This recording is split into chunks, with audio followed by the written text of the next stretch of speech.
The following program was made possible by the generosity of those who have determined to hold fast to the true Roman Catholic religion, as expounded by the Roman Catholic Church before the disasters of Vatican II and the so-called New Mass.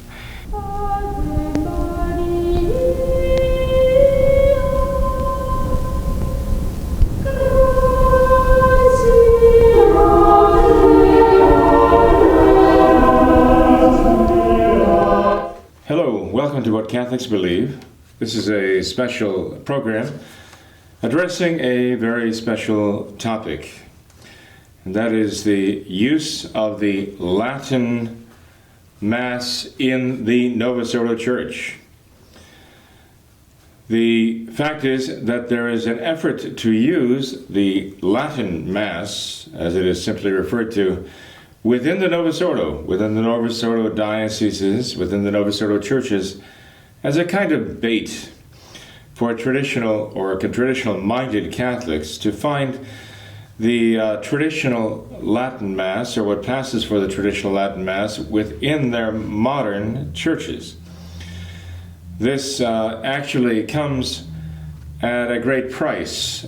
And so I wanted to address the question today whether it is possible to practice the traditional Catholic religion within the Novus Ordo Church. Now, a problem arises in the minds of some people today, especially our younger conservative people, regarding a Latin Mass offered to them within a New Order church. They might be tempted to think that as long as it is in Latin and is substantially the traditional Roman rite of Mass, as they know it to be, then it must be true Catholic worship, and it's acceptable for all true Catholics to attend, including those who would be traditional Catholics. This conclusion is wrong, though.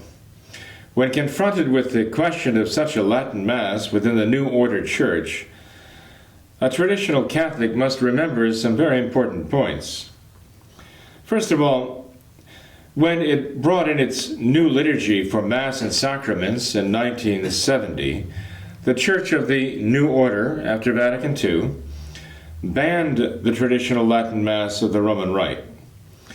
The official stance taken by bishops and dioceses around the world, and most firmly in the United States, was that offering the traditional Latin Mass of the Roman Rite was absolutely forbidden, and that all priests were required to accept the new Mass and the massive changes that came with it.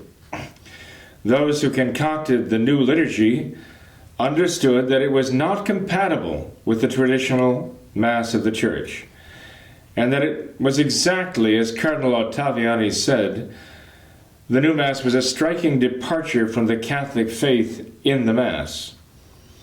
And so, for the first 20 years of the existence of the new liturgy, the effort was made to completely eradicate the use of the traditional Latin Mass, the Roman Rite. And priests everywhere in the Latin Rite were forbidden to use the traditional Latin Mass. They were required to accept the Novus Ordo. As I say, the fact that there was a zero-tolerance policy for the traditional Mass at that time shows that the modernists who brought in the new Mass understood that there was really no possibility of coexistence in one church, one and the same religion, for these two different forms of liturgy. They were so mutually exclusive, so intrinsically opposed to each other. And so the effort was on to completely obliterate the use of one and replace it entirely with the use of the new. That is very telling, and it's a point we must not forget because it's extremely significant. The second point that any would-be traditional Catholic must remember, if he's considering the possibility of attending a Latin Mass, even if it calls itself a traditional Latin Mass within the Novus Ordo, is this: that only after 20 years did the Church of the New Order allow exceptions to this prohibition. When, after Archbishop Lefebvre consecrated traditional bishops to ordain priests to offer the traditional Mass for those Catholics who refused Paul VI's new order of Mass, and who held on to the traditional rite. In 1988, the Modernist Church established the Ecclesia Dei Commission to regulate the use of the 1962 Latin Mass as the extraordinary form of Mass. This use was later expanded by Benedict XVI's Summorum Pontificum, but Benedict again made it clear that the Church of the New Order, over which he presided, permits the traditional Roman Rite, even the 1962 version, that is the Roman Rite with the John the 23rd changes up to and including 1962, only as the extraordinary form of worship, as an exception to the rule of its new form of worship. Benedict reassured the French bishops, the bishops of the world, the bishops of the New Order, that this did not represent a return by the Church of the New Order to the traditional religion, the traditional rite or understanding of the Mass, but the continued use of the traditional rite of Mass was simply tolerated. That was the word that was used. It was being tolerated as an exception. The use of the word tolerated by Benedict is very interesting. In the letter that he wrote to the bishops of the world accompanying his decree, Summorum Pontificum, he used the expression that the traditional rite of Mass, the traditional Roman rite of Mass was to be tolerated. Well, the word tolerated is defined as basically submitting to an evil. Tolerating means allowing an evil, if only to avoid a greater evil, or because the evil cannot be eradicated, which is exactly what the Novus Ordo set out to do in the first place, to eradicate the traditional Mass. And when they found out they could not, after 20 years, from 68 to 1988, and then Archbishop Lefebvre consecrated bishops to perpetuate the traditional Mass by ordaining priests to offer it, then and only then did the Novus Ordo relent in saying, well, we will allow you to have a Latin Mass, but only within our group, only within our power, only within our grasp, and we must control it. You can find a Latin Mass, and it's only legitimate to attend it within one of our Novus Ordo parishes, and from one of the priests recognized by us as a member of the New Order Church. This was their way of conceding the fact that they could not eliminate the traditional Mass, so now they would have to try to contain it, to control it, still with the idea of eventually making it fade away. In the letter that Benedict sent to the bishops with his Summorum Pontificum, he had this to say. In the second place, the fear was expressed in discussions about the awaited motu proprio that the possibility of a wider use of the 1962 Missal would lead to disarray or even divisions within parish communities. This fear also strikes me as quite unfounded. These are the words of Benedict XVI now. The use of the Old Missal presupposes a certain degree of liturgical formation and some knowledge of the Latin language. Neither of these is found very often. Already, from these concrete presuppositions, it is clearly seen that the new Missal will certainly remain the ordinary form of the Roman Rite, not only on account of the juridical norms, but also because of the actual situation of the communities of the faithful. So what Benedict XVI is saying to the bishops of the world to reassure them that this is not a regression back to the traditional form of Mass, is he says the use of the traditional Latin rite requires some sort of formation and familiarity with the Latin. He said this is not found very often. So already he's indicating that they've succeeded largely in eradicating a familiarity with and a foundation of the traditional Mass in the souls of the Catholic people, he says. So it's very limited among those who remain. So he says, we see that the norm is still going to remain the new liturgy, the modern and modernized Mass that they performed is going to continue to be, as he says, the ordinary form of worship in their church. He says it will remain so because of the juridical norms, that is, the laws, the regulations they've laid down. They're going to keep it that way. But also because of the actual situation that very few people left in the modern church have any familiarity with, or any connection with the traditional Mass, or any foundation of knowledge even, to be able to worship at the traditional Mass. So you see, this gets back to the point that even in allowing it, Benedict was saying there'll be very little interest. It won't go very far. Almost as though he was indicating it's just a matter of time before it dies out. In any case, it is a mistake to see in Benedict XVI's Summorum Pontificum an appreciation for the traditional Mass. He's saying that it's still going to be the extraordinary form of worship in their modern church, and it's still going to be tolerated only by privilege. Only by privilege. Now, number 3, traditional Catholics, who are those who would want to be traditional Catholics, considering worshiping at a Latin Mass within the Novus Ordo, should bear in mind that the valid ordination of the clergy in the Church of the New Order is highly questionable, since the new ceremony of ordaining priests and bishops is substantially different from the traditional Latin rite of ordination. Someone might argue that the Church does have some power to determine the exact words used for the form of a sacrament, and therefore Paul VI had the power to compose a valid new rite of ordination, even using a form of words which differ from the traditional Roman rite, including differ from the essential words for the validity of ordinations and consecrations as they were defined by Pope Pius XII in his decree Sacramentum Ordinis of 1947. One might argue that since the Catholic Church does have some power to determine the exact words of ordination and consecration of bishops, the words necessary for validity, then Paul VI could have done this. He could have come up with a new rite.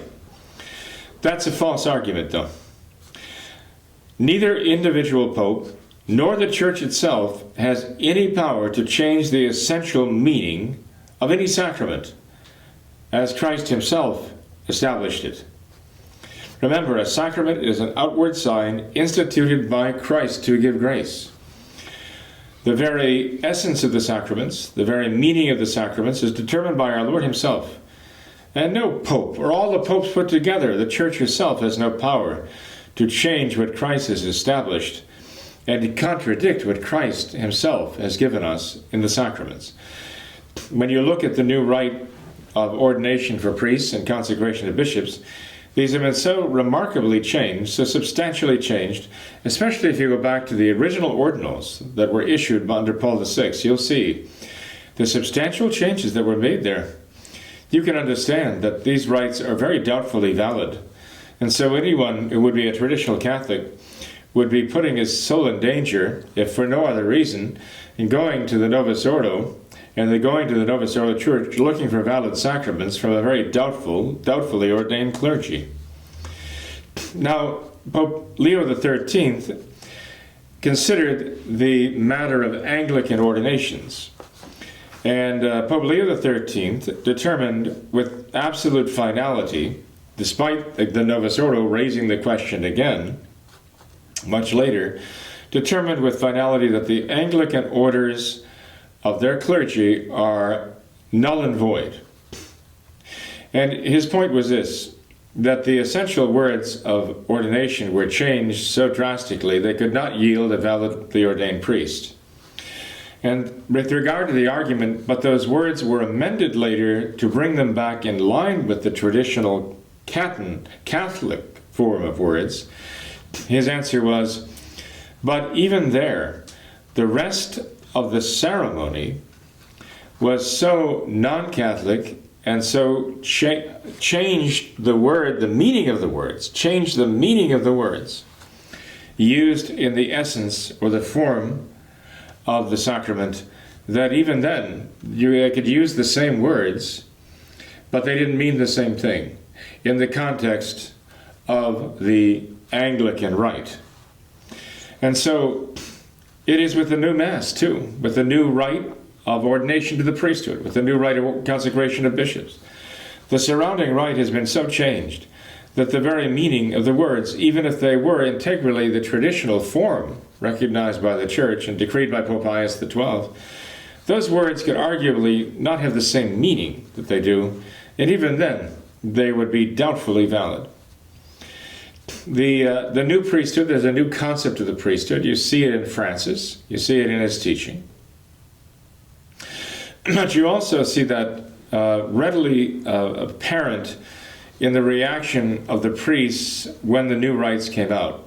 40,000 priests left the priesthood within 10 years after the new rite of ordination and the new rite of the Mass, the new rite of liturgy came out. 40,000 priests worldwide left, claiming that they had an identity crisis. They did not know now what the priesthood meant and what their priesthood stood for. There's a reason why there was this confusion. It was not an accident, it was deliberate, and that confusion begins in the alteration of the rites themselves. So again, we have to be very wary of looking for valid sacraments in the new rite, because we have to remember that the very first sacrament they attacked, the first sacrament they changed, was precisely the sacrament of holy orders in 1968, with new rites of ordination for deacons, new rites of ordination for priests, new rite of consecration for bishops. That's where they began. That's where they began this onslaught. So we must say the changes that Paul VI made to the ceremony of ordination are so substantial that they arguably change the meaning of priesthood as the Catholic Church has defined it to be, and what the true Church must always believe it to be and teach it to be. And therefore, it is very doubtful that they can render a valid sacrament, can administer a valid sacrament, where the power of the priesthood is required. Now, the fourth point I would make to, again, some traditional-minded Catholic who wants to practice the traditional faith within the Novus Ordo is this. Among the central errors of the modernists, which St. Pius X condemned in his 1907 encyclical Pascendi, is their notion of the Church and her worship. The modernists teach that the Church is subject to the laws of evolution, and therefore to continue living, in order to continue living, the Church must make progress. And to make progress, the Church must be constantly changing. Everything about the Church, according to the modernists, must continually change. If she is to be a living Church, she must make progress, she must change, she must evolve. What doesn't evolve is dead. And so everything about the Church, in the eyes of the modernist, must continually change. Dogma, church, worship, sacred scripture, even the faith itself. The driving force for progress in the Church is the laity. Through their experiences of daily life, we have echoes of Francis here. Tradition, the conserving force, is opposed to the constant changes that the Church must make to survive.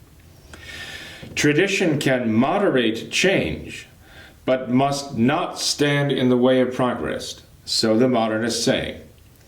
Thus, tradition can be allowed, accepted, tolerated, as long as it does not stop the progress of change. And so we have now the toleration of the Latin Rite, as long as it does not stop the progress of change. And in order to back this up, I want to refer to the words of St. Pius X himself. Now, in the encyclical Pascendi, we read some theological and philosophical considerations of modernism, which are necessary to unveil the truth about modernism and the evil that it is. St. Pius X told us it is the greatest threat the Church has ever faced because it is right within the very heart and veins of the Church, in the clergy. And he also said It is the greatest threat the church has ever faced because it doesn't just deny a doctrine of faith, it denies the very meaning of faith. The virtue of faith is what modernism attacks and destroys. And so it destroys all faith as we Catholics know it, and leads to apostasy. St. Pius X said it was the complexest of all heresies. Well, all heresies taken together are apostasy. They're denial of all the truths of the faith. Now listen to what Pope Pius X had to say in 1907 about the modernists, their doctrines, and what they would do to the church. A wider field for comment is opened when we come to what the modernist school has imagined to be the nature of the church. In past times, it was a common error that authority came to the church from without. That is to say, directly from God. Notice this is what he's saying, the modernists are saying. And it was then rightly held to be autocratic. But this conception has now grown obsolete. For, as the modernists say, we are living in an age when the sense of liberty has reached its highest development. In the civil order, the public conscience has introduced popular government. Now there is in man only one conscience, just as there is only one life. It is for the ecclesiastical authority, therefore, to adopt a democratic form, unless it wishes to provoke and foment an intestine conflict in the consciences of mankind. The penalty of refusal is disaster. For it is madness to think that the sentiment of liberty as it now obtains can recede. Were it forcibly pent up and held in bonds, the more terrible would be its outburst, sweeping away at once both church and religion. Now, I want you to think about that for a minute. St. Pius X says, such is the situation in the minds of the modernists, and their one great anxiety is in consequence to find a way of conciliation between the authority of the church and the liberty of the believers. Now, some of you might have gotten lost in that expression. Let me explain it to you, okay? You can go back and verify that what I'm saying is accurately representing the thought here. As St. Pius X is explaining the thinking of the modernists about it, they're saying this, that modern man has discovered liberty. He's taken this into his conscience.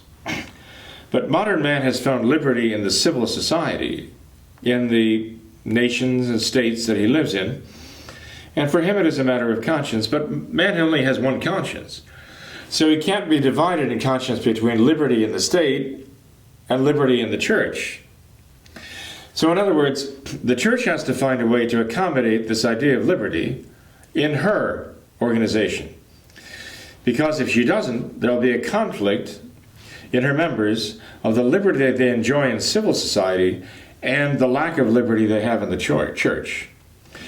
This one conscience, therefore, will be divided in her members, and there will be a terrible, terrible strife, internecine conflict, and there will be an explosion as this tension between the liberty of people in the world and a lack of liberty in an autocratic church with divine authority coming from above will come to the boiling point and explode.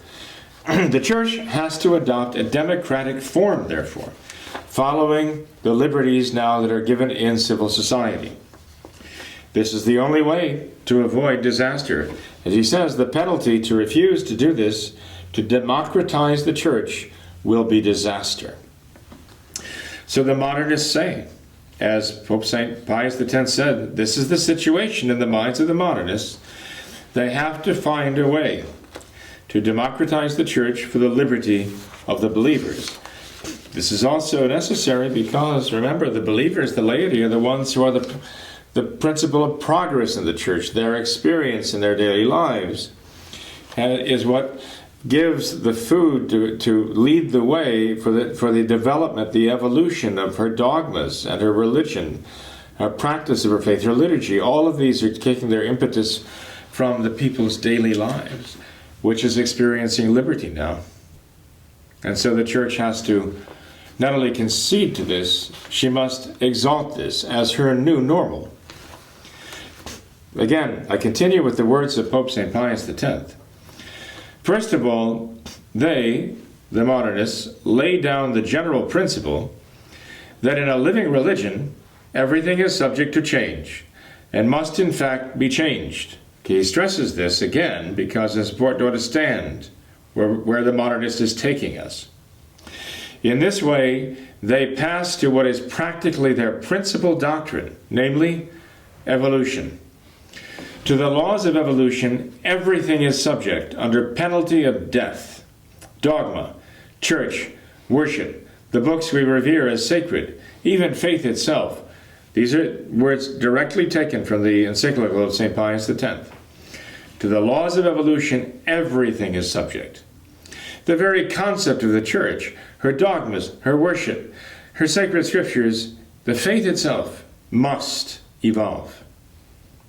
He continues, the chief stimulus of the evolution of worship consists in the need of accommodation to the manners and customs of peoples, as well as the need of availing itself of the value which certain acts have acquired by usage. In other words, the Church must admit in her liturgy the reflections of the cultural expressions of the people. Gone is the idea of the universal liturgy, one worship. Now it is the culture of the people which must be the norm. That must be reflected now in the worship throughout the world of all these different communities. And so they must each have their own form of worship, reflecting their own cultural values. They call this in the modern church inculturation, and they glorify diversity as though it were a great thing. They've taken the unity of worship of the church, which is, my dear people, one of the constituted elements of the church. Remember, the church, to be the true church of Christ, must be one, it must be holy, it must be Catholic, it must be apostolic. The first mark of the church is her unity, and that unity is a threefold unity. That is a unity of faith, her doctrine, her unity of worship, her liturgy, and her unity of government, her unity of rule. And if you destroy that unity, you've destroyed the very first mark of the church. What you have left is not the Catholic Church anymore. Well, this is what the modernists have done. They've attacked all three of those principles of unity of the Catholic Church and produced their Novus Ordo. We have to understand that the one absolute principle they accept is change, change, change, evolution, constant, unceasing revolution.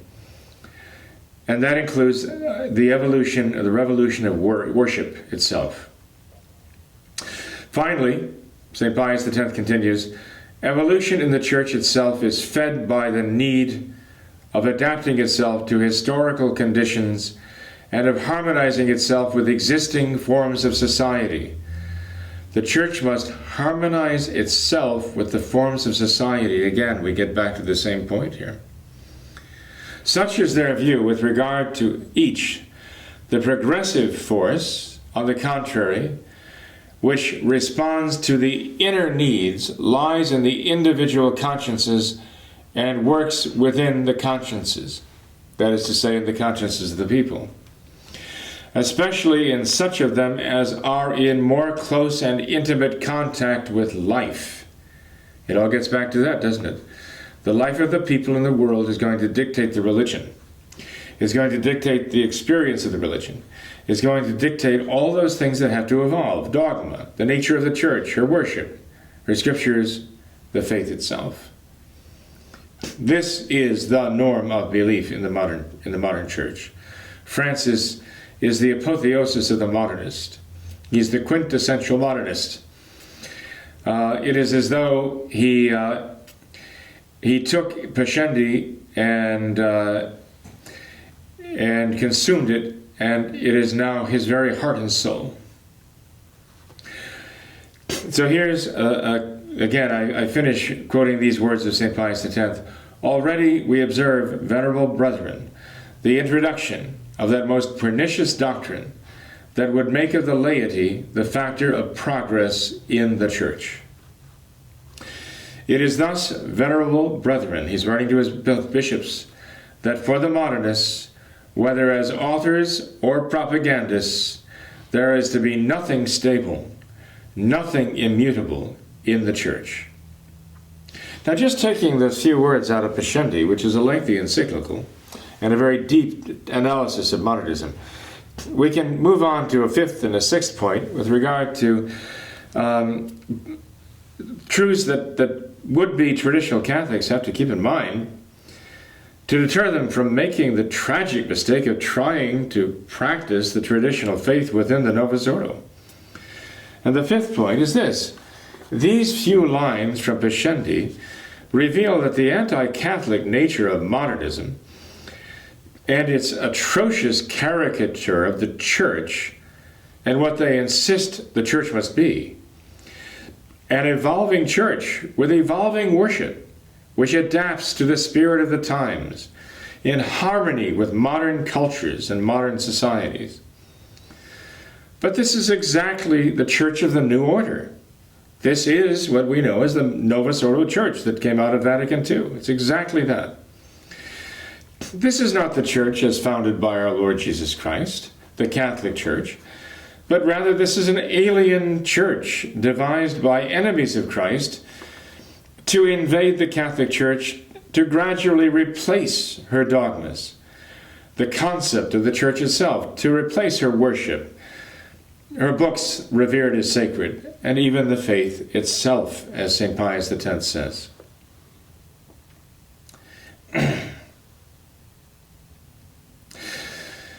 The traditional Catholic then faces an extremely serious set of questions. This is point number 6. When considering whether or not to try to practice the traditional Catholic religion within the framework of the modern and modernist Church of the New Order. The Church after Vatican Council II has replaced the traditional Catholic rites of worship with a new order of Mass and entirely new rites of all the sacraments, as well as a new body of laws governing her in the 1983-1984 Code of Canon Law, which allows giving the Eucharist to non-Catholics as part of its regulations on the liturgy. Again, getting back to worship. Even her new Code of Canon Law adulterates the worship of the Church and approves of what the Church has always condemned as sacrilege.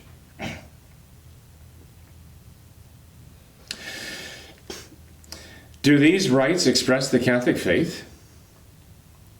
Can these new rites of worship actually have the authority of Jesus Christ composing them and imposing them on the Catholic faithful? If these are not of Christ or His Church, then what agent has produced these new rites?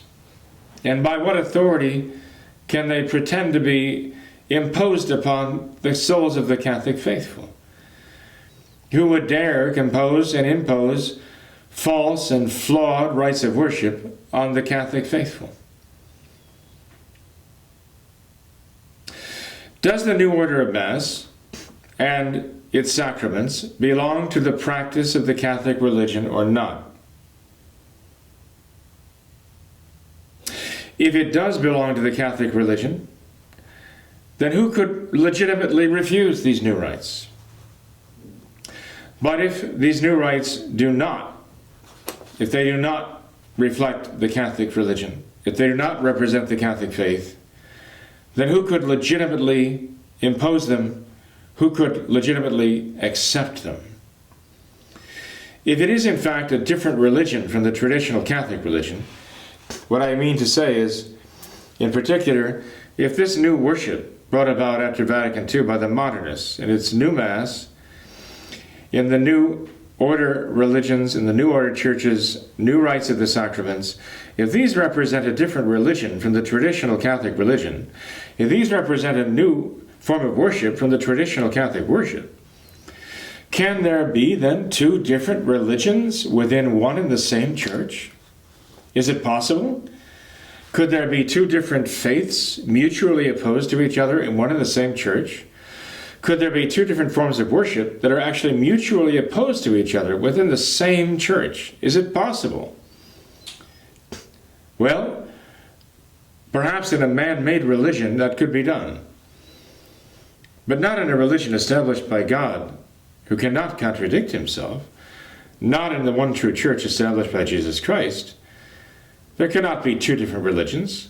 Christ did not establish himself two different religions. One of them must be false. And within the religion established by Christ, there cannot be a false religion. Not only on the same level with, but even considered to be an extraordinary form of religion, an extraordinary form of worship tolerated by this new man-made religion. It is impossible. Can one and the same Catholic Church as the true Church of Jesus Christ impose both true and false, good and bad worship of God? Now we know that the true church established by Christ does contain good and bad people. Our Lord said he came to call sinners.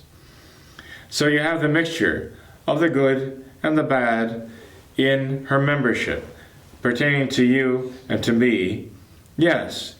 But what the church gives us comes from Christ. And what Christ gives us cannot be true and false doctrine. The church cannot give us true and false worship. That's impossible. It cannot come from the church if it does not come from Christ. The answer is, if it did not come from Christ in the church, an enemy has done this. But remember now, this is the point I'm getting to. This is exactly the modernist concept of the church, though. Remember now, the modernist says the church is constantly in need of reform. And the reason why the church is constantly in need of reform is because the church is constantly in need of purifying herself, not just in her members. The church is constantly in need of purifying her doctrine. The church is constantly in need of modifying her doctrine to bring it into tune with the modern world. The church is constantly in need of modifying her worship to be in tune with the thoughts of modern man and the experiences of the Catholic faithful in their daily lives.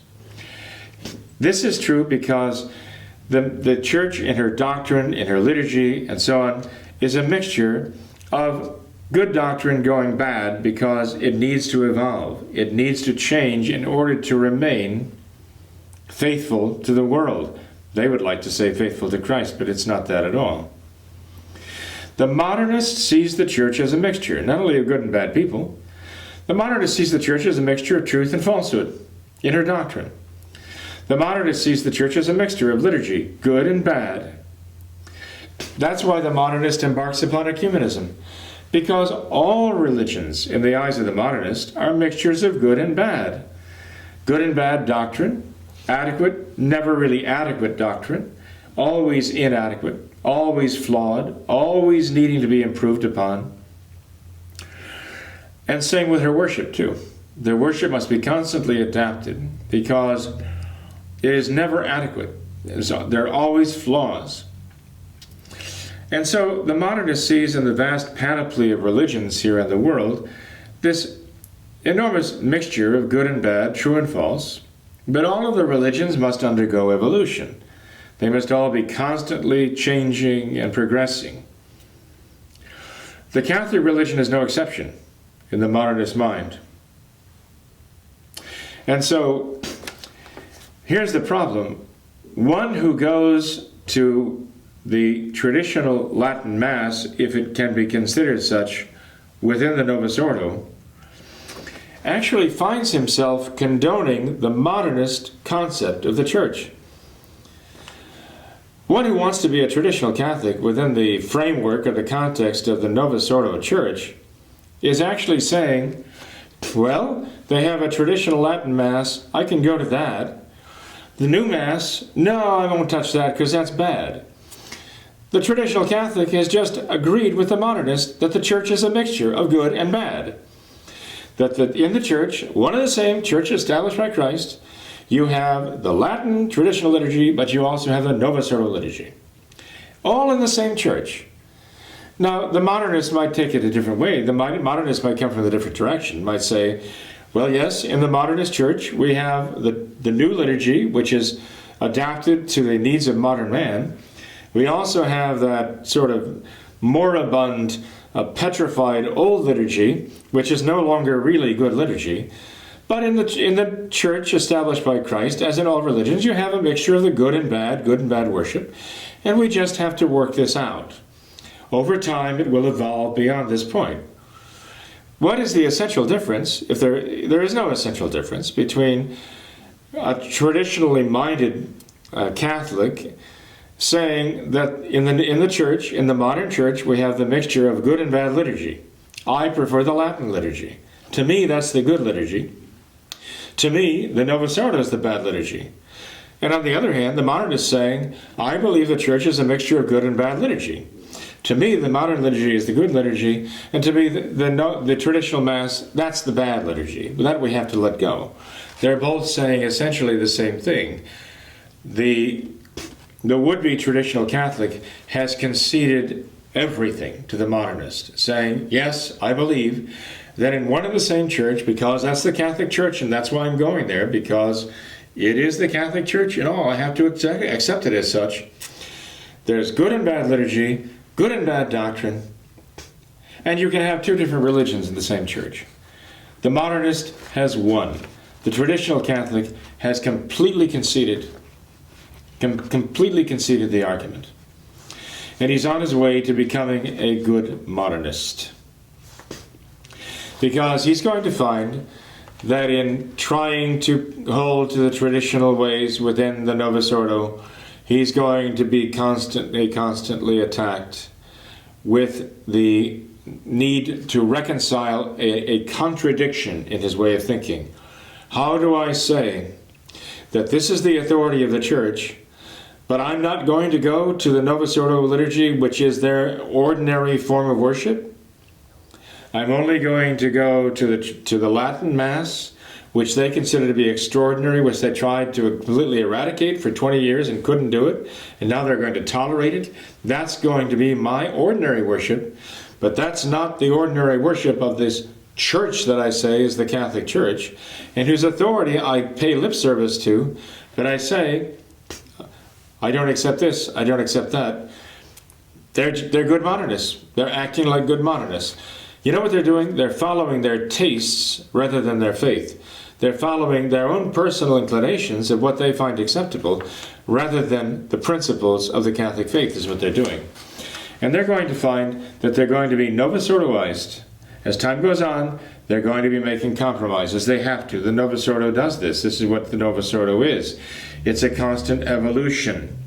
And those who even try to practice the traditional faith within the Novus Ordo are going to find that they're going to evolve. They are going to evolve. They're going to be facing so many issues, and they will have to yield. And when they do, every step is a step toward the guillotine, the death knell for their Catholic faith. I mean, just by way of example, a very simple practical example. A young lady who wants to be a traditional Catholic practicing within the Novus Ordo, who's she going to be involved with there? She's going to be involved there with people who have ties to the Novus Ordo, and they see nothing wrong with compromising. The young lady might eventually marry a young man who will say, okay, our first child is going to have godparents, and I'm going to want godparents from my parents, and their family, my extended family, and they're going to the Novus Ordo. So we're going to compromise. We're going to have Novus Ordo godparents as the godparents of our child. Same with sponsors for confirmation. We're going to have all of that going on. Not only that, but my family has a First Communion of my little brother or little sister going on in this modern parish, and we're going to go. And we're going to go and watch my little brother take his hand communion, and we're going to go along with this and congratulate him and tell him how wonderful it is that he made his first Holy Communion. Meanwhile, we're going to make the decision as to whether or not we even believe that is validly Holy Communion or not. If we say, well, it has to be valid Holy Communion because it's within the Catholic Church, even if it's the Novus Ordo, right? I mean, after all, what traditional-minded Catholic could say, I'm going to go to the Latin Mass in the Novus Ordo, but I don't believe that their liturgy, their ordinary liturgy, is even valid. So we have to be open to the idea that it is valid. So in other words, I have to go into a church where I have 400 people going before me, receiving communion in the hand, and nothing. Particles of the host all over the floor. They don't care for the particles of the host, as they do in the traditional faith. They don't. You walk into the Novus Ordo Church, I'm not recommending it, but I would have no qualms about going in there as a tourist, because I don't believe it's valid because of the way they treat the host themselves. They manifest. They do not believe in transubstantiation. They do not believe in the real presence. So when they allow the particles of the host to fall all over the floor as they're handing out their hosts, to me, it's just bread. They treat it like bread. I believe that that's exactly what they've got there. The real horror is this, that if they have the traditional Mass and the Novus Ordo Mass said in the same church, and they consecrate hosts in the Novus Ordo Mass and put those hosts in the tabernacle, they're going to pull those hosts out then to give to people who come to the Latin Mass. That's what they're going to be giving to these people. They're going to be giving to those hosts to those people kneeling, and they're going to give them on the tongue, but their hosts consecrated at this Novus Ordo liturgy. And that's what the people are going to be receiving. But there's something even worse than that, and that is, at their traditional Latin Mass, or a reasonable facsimile thereof, they're going to consecrate hosts there, put those in the tabernacle, wherever it is. It might still be in the altar. It might be off to the side in some of these modern churches. But whatever it is, they're going to consecrate hosts in the Latin Mass, and it could even be by an older priest who's validly ordained, who has the correct intention. And so it could be validly ordained, the Blessed Sacrament, the body and blood of our Lord.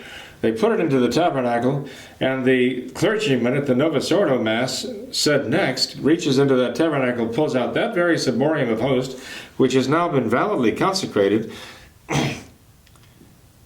at the Latin Mass by a validly ordained priest, and he's handing these hosts out to people coming, handing them out. Whoever comes and puts his hand out, he gets his prize, the wafer. It goes right in his hand. The particles of the host falling all over, and all of those people are walking over particles of the host, the body and blood of Christ. They're stomping all over the host, particles of the host, completely heedless, completely careless, means nothing to them.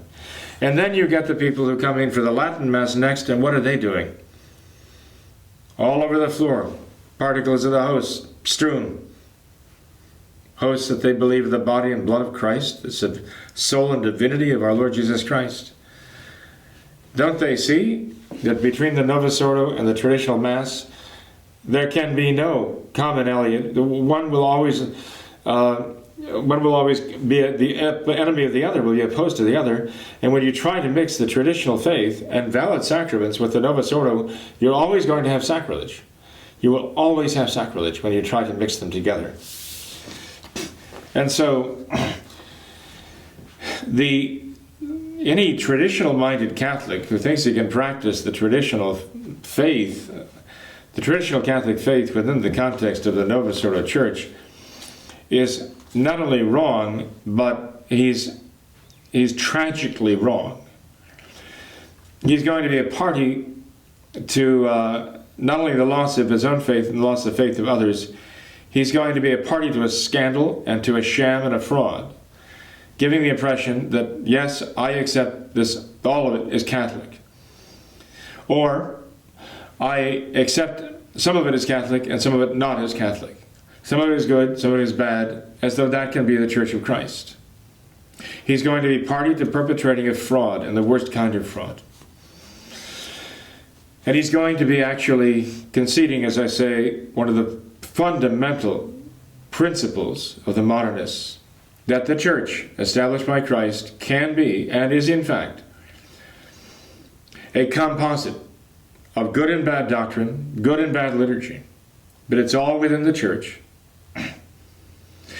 And he's also going to be foisting upon people the idea that we can say within the Church there's all this good and bad liturgy, and we can choose and pick what we want for ourselves according to our own personal taste.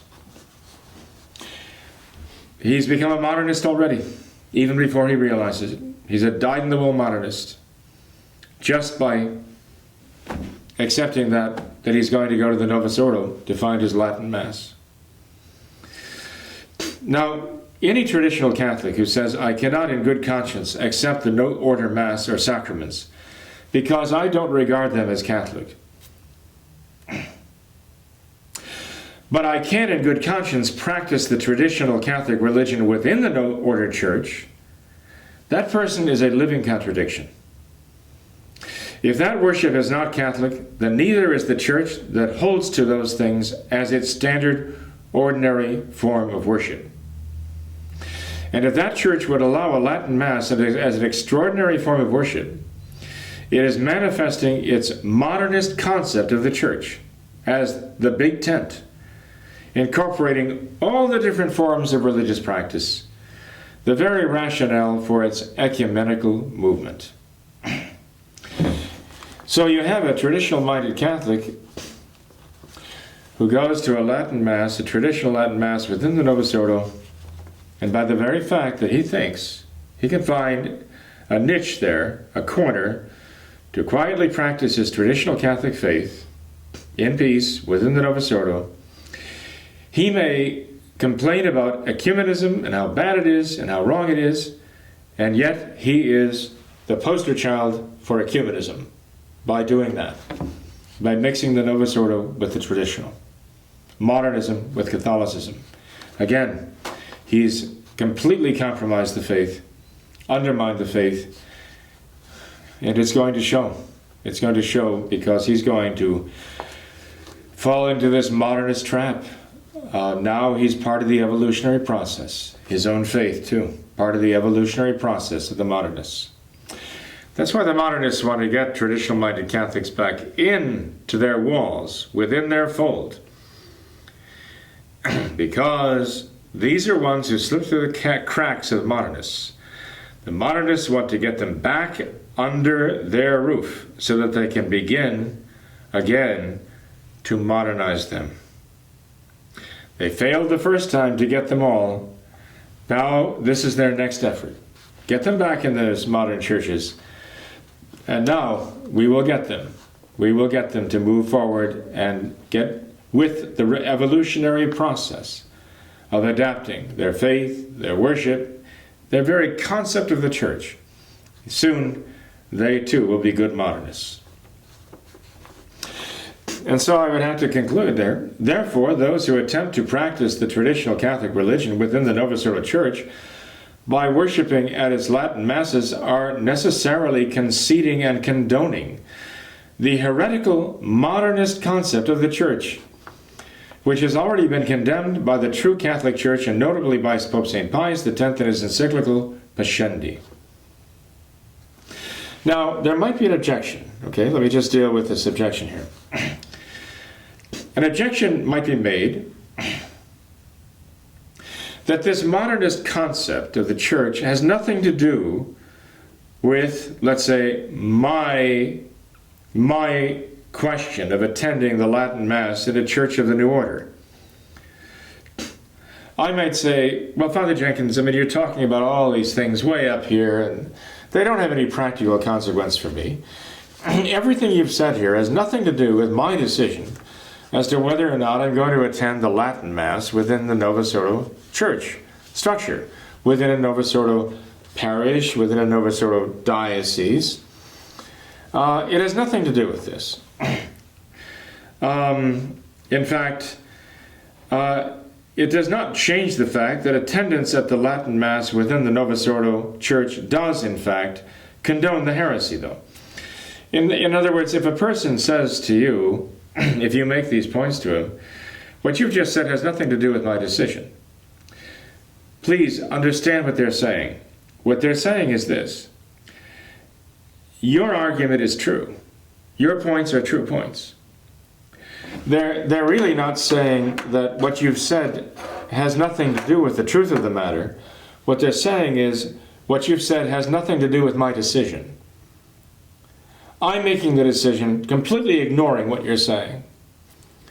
So my decision simply treats what you've said as though it had nothing to do with it because I don't want to hear what you have to say.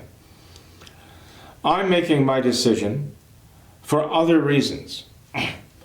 And regardless, of whether by going to the traditional Latin Mass within the Novus Ordo, I'm condoning the modernist heresy of the very concept of the church as this mishmash of good and bad liturgy, good and bad doctrine, and so on.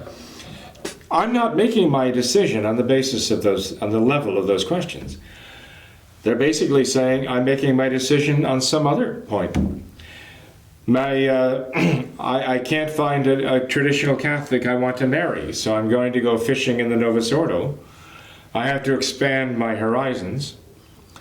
I've got to leave this little pond of the traditional parish I was raised in and go out into the great sea of modernism to find a spouse. So that's what's motivating my decision. They might have any other number of motives. I want to have a good job opportunity. I want to get along with my relatives. Whatever it might be. It's too much trouble to be a traditional Catholic. It's so much easier within the Novus Ordo, and on and on and on. Whatever their reason is, if they tell you what you've just heard here has nothing to do with their decision, they're telling you the truth. They don't care about this. And so they ignore this. It means nothing to them. They're making their decision to find a niche within the Novus Ordo, even if it's just a matter of Dominus Vobiscum et cum spiritu tuo. If that's all they get and that's all they want, okay, that's enough for them. They're looking for something else.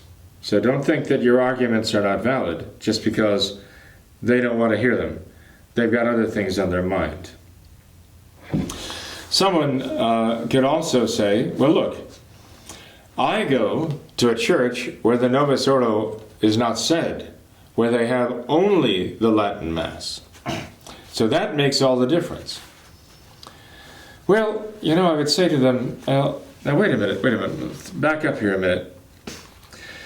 I doubt that you're going to a church where the Novus Ordo is not said, where you may not have attended it, you may not be aware of it being said there, and even if it hasn't been said, that it would not be said or could not be said, because remember now, that church belongs within this archdiocese, or this diocese, in which the normal form of worship is the Novus Ordo. So the Novus Ordo has prior right in whatever church belongs to this diocese, and is included in this diocese. You're tolerated, that's all you are. You don't have the priority right, you're the extraordinary exception. The Novus Ordo is the ordinary norm. So even though you may not be aware of the fact, or even though it may be true that the Novus Ordo was not offered, has not been said recently in that church where you go for the Latin Mass, you still are in communion with all those Novus Ordo churches and all those Novus Ordo liturgies going on day after day after day in that diocese throughout the entire length and breadth of the diocese. You're in communion with that. You're saying that's all Catholic. They may not accept that, but I would say to them, look, why are you going there? And they would say, well, probably, most of them would say, well, at least this gives me the opportunity to attend the traditional Catholic Mass with the approval of the hierarchy. Ah, there you are. The bait is there.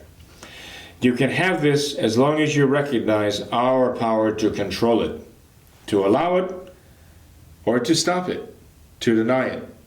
Because you can't acknowledge their power to allow it without simultaneously concede their power to deny it also. You see, there's a certain method to the madness here. But what they do is they hold out to people the idea, you can be legitimate.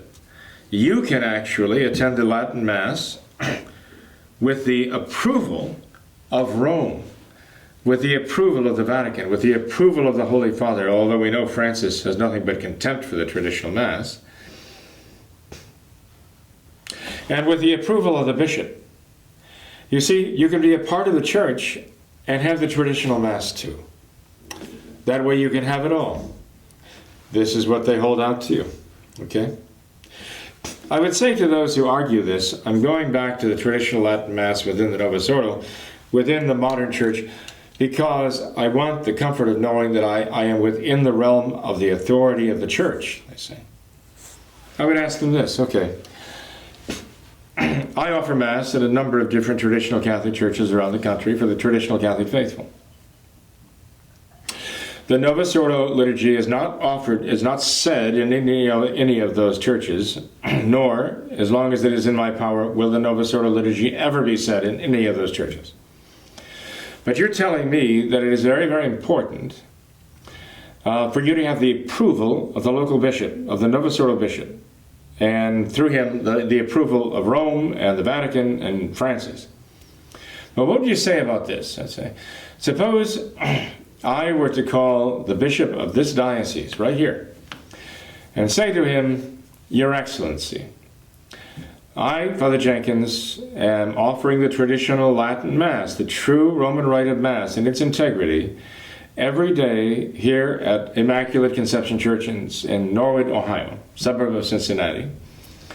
And on Sundays we have the Latin Mass, the true Roman rite of Mass, offered twice every Sunday.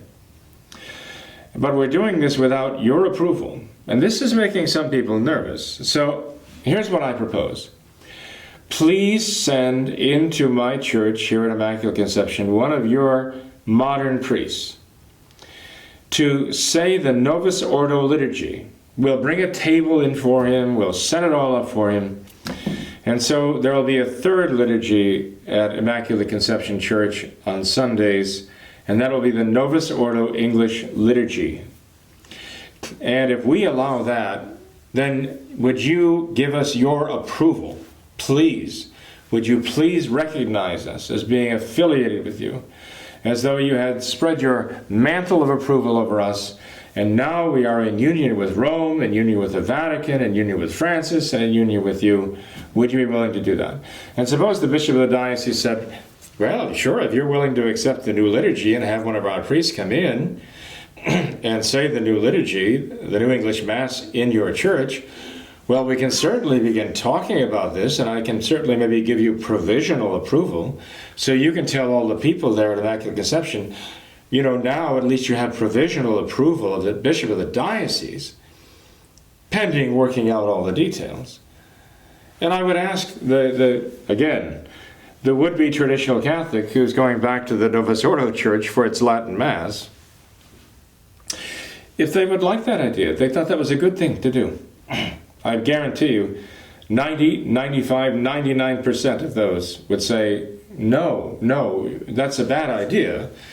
We, even in going to the Latin Mass in the Novus Ordo, will not go to the Novus Ordo. That's how it is with so many of the Latin Rite Novus Ordo Catholics. They have rejected the Novus Ordo, so many of them have, that they would consider it to be a very serious mistake to bring the Novus Ordo into our traditional Catholic Church, as though that was a major tragic error that we'd made, even for the sake of getting the approval of the local bishop. I've actually asked people that, who are going to the Latin Mass in the Novus Ordo. Well, and because of the idea of authority, that if I could get that authority's approval, just by having an English Mass said, a new Mass said in my church, would you say that's a good thing? They say, no, that's not a good thing. No, we would never want you to do that. So I say to them, what are you thinking? You are going to the diocese in connection with the Vatican of the Novus Ordo. The entire Novus Ordo religion has engulfed this. This is their standard operating religion. And you're going there for your Latin Mass for the sake of, you say, the approval of the authorities here. And when I suggest having one English Mass come in, you're actually horrified if I do it for the sake of getting the approval of the Novus Ordo. Don't you see the contradiction in your own mind? Surprising. Many of them don't seem to get it. They just don't seem to get it. When they can no longer see the contradiction, you know the Novus Ordo has already poisoned their minds. Modernism is already taking hold in their minds. They can't see the contradiction. And so, no wonder they can't see the contradiction of having a traditional Mass and a New Order liturgy in this worship in the same church. Two different religions, and yet all within the same, modernist church. It doesn't faze them anymore. Something has already died within them, sadly. My dear faithful, I mention this to you because the Novus Ordo authorities now, the bishops and the dioceses, have found they can actually make a lot of headway against the traditional Catholic churches in their area. I'm talking about the real traditional Catholic churches in this area. They can actually make a lot of headway in drawing people out of them, drawing people away from them, getting them back within the grasp of the Novus Ordo, just by offering them the bait of a Latin Mass. That's all it takes for them. Very small price to pay. And for a modernist, it's okay. It's all part of the modernist idea of the variety show. You have religion with all these different beliefs and all these different practices, diversity. Why not include a Latin Mass too?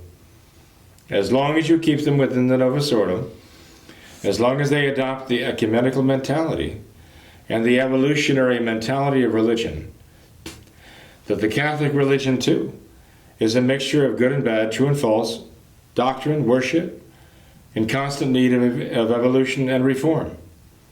Isn't this what the modernists say?